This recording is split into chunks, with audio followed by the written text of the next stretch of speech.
Hello, everyone, and welcome along to the VCO Esports Studio with me, Ben Constanduros. Every week, we get a chance to talk to some of the key players in the world of esports racing, whether it be drivers or organisers, all with a key theme that they are absolutely passionate about either being involved with or combining the world of real-world motorsport and virtual online racing as well. Now, as you may well tell by my face, it was Lamar 24 hours last weekend, and I was there trying to speak for 24 hours, hence the hair. There was also an esports competition that ran alongside it throughout the week beforehand, and Red Bull Esports were the champion, which gave us a great opportunity to talk to Aurelien Mallet, who is part of the winning team, also known as Aurelien Laige. Laige. You see, when I've commentated on Aurelien before, I have always got that wrong. Laige is so much easier than what I was trying to say. Where does that nickname come from? Well, it actually comes from my brother. He was playing Dofus when he was younger, and he was playing on a character which is called Laige, I think. So he was just like, okay, I'm gonna just put Laige as a nickname, and here we go. Then we bought an Xbox and put Laige as a nickname, and yes, here we are. And of course, you talk about Xbox because that's kind of how you started your career. It was on a platform. It was on a console, and it was with a controller. Bit legendary for your controller exploits. Yeah, exactly. So I mean, Forza is a pad controller basically. If you want to play with a wheel, you're gonna be disappointed. So it's really fun with the controller. You really have the feeling of the car in your hands. So yeah, that's why I'm actually quite good with it, because I'm used to play with a controller. I'm doing that since Forza 2. It's like 10 years ago now.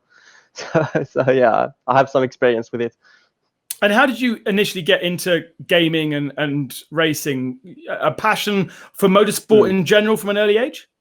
Yeah, exactly. So I've always been a really big fan of motorsports, of Formula One. I've been watching endurance races and 24 Hours of Lamar, for example, since maybe I'm 5 or 6. So yeah, 20 years ago maybe. And yeah, I wanted to do it in real initially, but yeah, the cost is really expensive even to do go-karting. So yeah, my parents bought me an Xbox and Forza, and well, no, actually not. Actually, my first console was a PlayStation 2 with Gran Turismo 4. So that's where it all started. And then with my brother, we decided to do the move to Xbox because he wanted to play another game which was only on Xbox. And then I bought Forza 2 back then, and yeah, I kept playing Forza and racing games since then. And always with a pad for the moment. And Yeah. When did you realize that you were kind of good enough to take on the world in Forza? Wow, good question. Actually, I think it was actually in Forza 3 when I first subscribed to Xbox Live, because on Forza 2 I was only playing alone from my home. But then Forza 3, I had the Xbox Live and I had the opportunity to race against the people of the world. And that's when I had a massive slap in my face when I actually realized I was slow. And so I practiced, and yeah, I kept playing because I was really motivated into improving my skills, and yeah, it worked out. And I think I had my first world record on the leaderboard on Forza 3 by the end of the game. It was actually on Le Mans with a Toyota GT1. Nice. I can't remember that. And yeah, so that's when I had my first world record, and then I subscribed to the French Championship on Forza 4, which happens every 2 years. It's not happening anymore now. And yeah, I kept going from then. You became quite legendary because you were fast, but you were fast with a pad. You got quite a bit of stick for it as well, didn't you? How did that feel, knowing that you were one of the best in the world, but people kind of looked at you as bad? Well, I don't really care, to be honest. I mean, as long as I'm happy about what I do, I mean, I don't care about what other people think. Even if it's people from iRacing or Stockhouse saying, yeah, okay, he's fast on the pad, but yeah, I mean, if he uses a wheel, he's slow. So, I'm just yeah, I just don't care about that. But it did change because you got a couple of world championships in Forza on the pad. And were you forced to start using the wheel eventually? Yes, so we were for the Lamar Esports. Basically, from last year, it was mandatory to use the wheel. Yeah, last year was easier because it was on an offline event. It was straight at Le Mans. So I think it was actually easier than playing at home, to be honest, because everybody, I mean, nobody had the time to practice between races and yeah, to go. I mean, yeah, with that time allowance, they could to go on track, so they had the feel of the car ready this year. But last year it wasn't possible. Just like you're going to another car, you needed to practice that before to from the change a change from a car to car. So it was different, I think.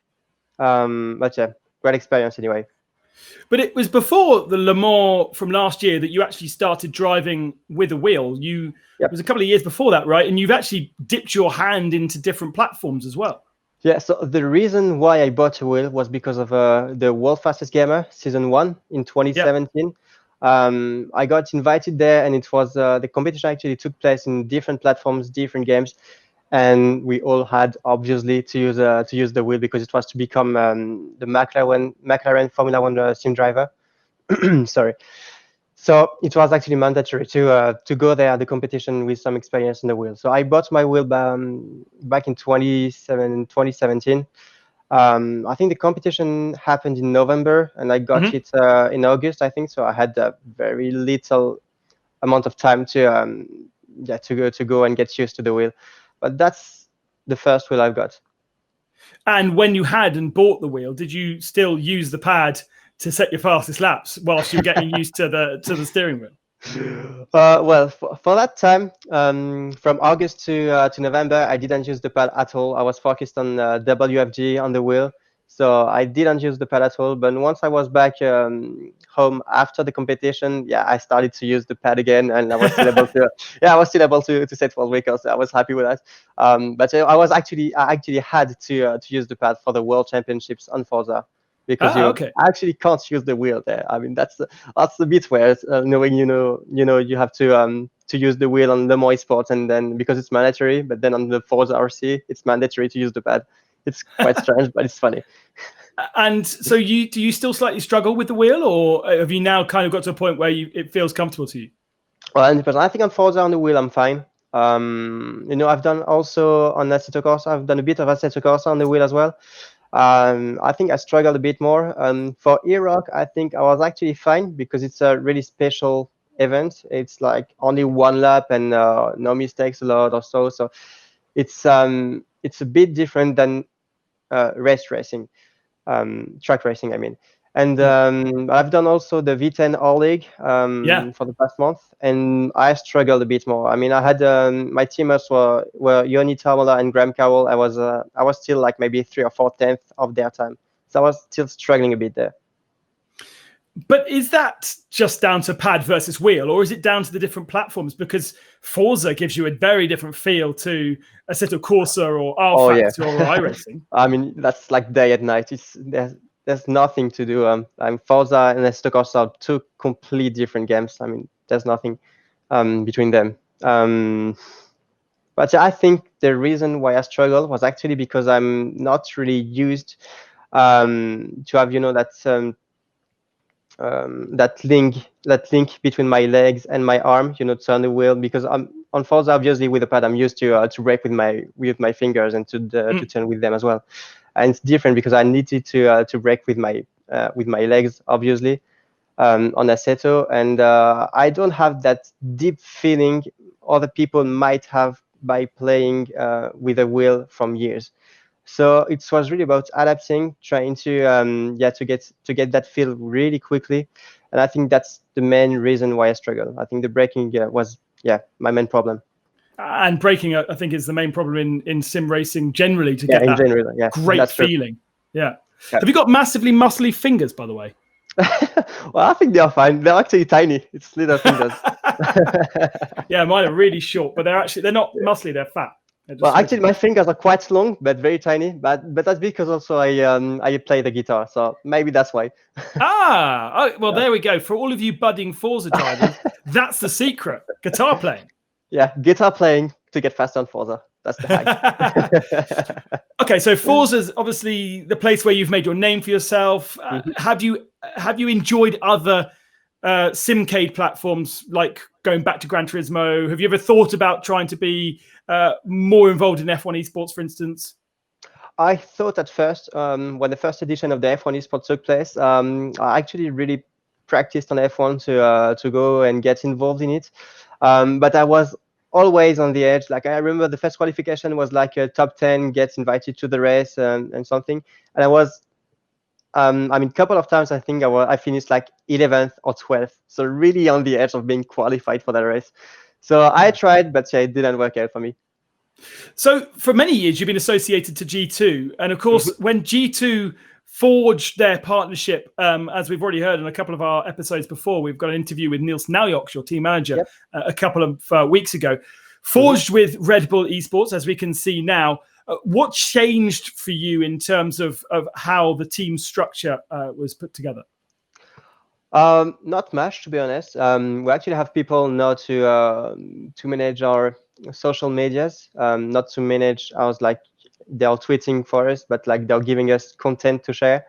So that changed, but otherwise in the structure of the team, it didn't change much. Okay, but presumably you're enjoying being represented by one of the biggest brands in the world. Of course, yeah, that's fun, especially for the free Red Bulls here. Which, of course, wouldn't have been allowed about 10 years ago, because I remember the day that Red Bull was allowed in France, and I drove my English Mini to the Champs-Élysées and blocked the whole peripherique with English Red Bull Minis. It was that was quite a day. But yes, there you go. You were probably too young for that, but yeah, I was 15. I actually can't remember that. I wasn't drinking Red Bull back then.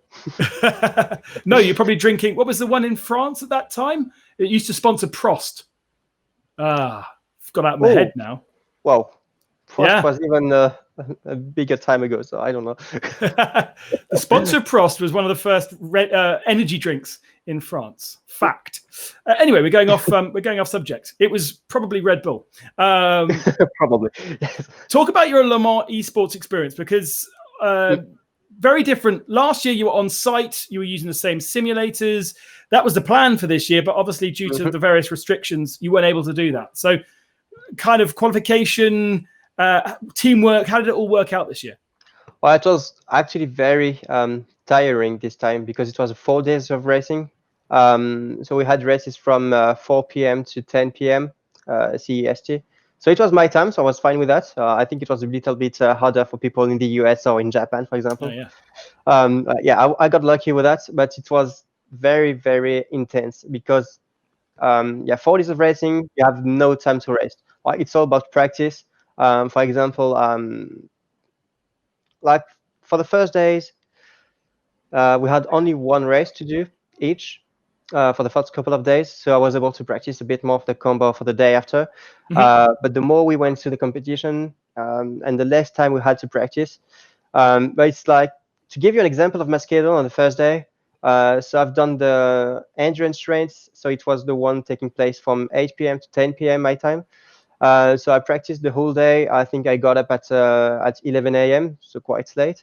But pretty chilled. But I practiced until 8 p.m. And straight after the race, I practiced for the combo the day after, for the day 2, because on that day I was doing the first race taking place at 4 p.m. So I practiced until maybe 2 or 3 a.m. Went to bed. Again up at 11 a.m. and practiced until 4, and it was day after day like that for 4 days. So it was really, really tiring. And presumably always kind of pre-structured by you guys as a team as to who would do what. Did you have a preference in vehicle that which is why you chose the drivers for the particular races that they did? Yes, yeah, exactly. So basically we tried to give each other's cars that we like to play, because obviously it's easier when you have to practice with a car you like. It's better and you get faster anyway. But we tried that, but we also made the schedule based on how we can best prepare for our races. Like, for example, we knew that doing 2 races on a row wasn't really good, because you can't practice between races. So it's like it makes sense to split a bit the schedule. so you can get on the other car, get the feel again, and then back on the race, you can give your performance and have a strong performance straight away from lap 1. So we really tried to schedule based on that, on our preferences and on the time allowance to practice and to get at our best. And just to give everyone an idea from a perspective of you as Red Bull Esports, how many more people other than the 3 drivers were involved in the kind of the competition and the structure of what you see? Well, Niels helped us a bit during the races to give us, the view on what's happening on the race. Okay. So he helped us during the race. We also have a painter to do our liveries. Yeah. So yeah, that makes it 5 people. And presumably somebody else doing a bit of social media as well to keep us informed around the world about how you were doing. Oh yes, I think. Oh yeah, we have photographers in Forza as well to do shots of the races and during practice as well to give us content. So yeah, 6 people now. Wow. So how does this victory then compare to what you've got before? Because you've got a decent amount of world titles in Forza. Yeah. And obviously Lamar Esports is using Forza. Yeah. Yes. I mean, this one felt pretty special because I was chasing a victory at Le Mans for years. I think the first time we've competed in Le Mans was in 2017. That was for Forza RC back then. And in 2019, Le Mans Esports this time. And Forza RC in 2017 came second. Le Mans Esports 2019 came second again. And I really chased that victory here because obviously that's the only competition we have in France. And I really wanted to get that one. And ironically, that's the hardest one for me to get on Forza. So yeah, I felt pretty relieved from having it on the last lap on the final race. It was a good feeling. Did you not get a chance to stand on the podium for your 2nd position last year? Oh yeah, I got, but I wanted the first step, So I mean, I've been a couple of times on the 2nd step of the podium. That's you're on the side, not in the middle, not the highest. So yeah, it was a very nice experience, obviously, to stand on the podium of the 24 Hours of Le Mans. But that's not the step that I wanted. And presumably for you as a Frenchman as well, the association and link between the competition and Le Mans made it extra special for you. Yeah, obviously, I've always been a fan of the 24 Hours of Le Mans. I mean, I'm watching this race since I'm 5 or 6 years old, and I mean, yeah, it really means a lot to me. It meant a lot back then to compete at Le Mans at the 24 hours. It was really a nice experience. It was something really special for me, and that's really deep in my heart for me to have a race in link of that famous race. One of the most greatest races in the world, and now you are a Le Mans Esports champion. So you agree? Yeah. Unsurprisingly, being a Frenchman, you're not going to say the Indy 500, are you? I agree. I agree too. I do watch the Indy 500 as well. I can enjoy it. Yeah, yeah, I really enjoyed it when a Frenchman won it last year as well, Simon Badger. Amazing. I think we're running out of time, but I've got one last question for you, Aurelien, because you've been dominating Forza for so many years as a platform and now on other championships that are linked to it. Have you got an appetite for trying something new and dominating in some other arena? Well, for now, I'm quite happy with what I've achieved on Forza and in my sim career in general. So I think I will just take a step back because these last days have been really tiring, really intense, and quite stressful as well. So I think I'm gonna take a break. I'm doing a course in logistic management now. Beginning in 2 weeks. So yeah, I'm gonna take a step back, I think, now. Well, that's breaking news. We might not see Aurelien for a little bit in sim racing, but good luck with everything you do. And I do hope the logistics management course helps you perhaps come back into esports doing something bigger and greater. Maybe, who knows? Awesome. Well, thank you very much for joining us here on the VCO Esports Studio show.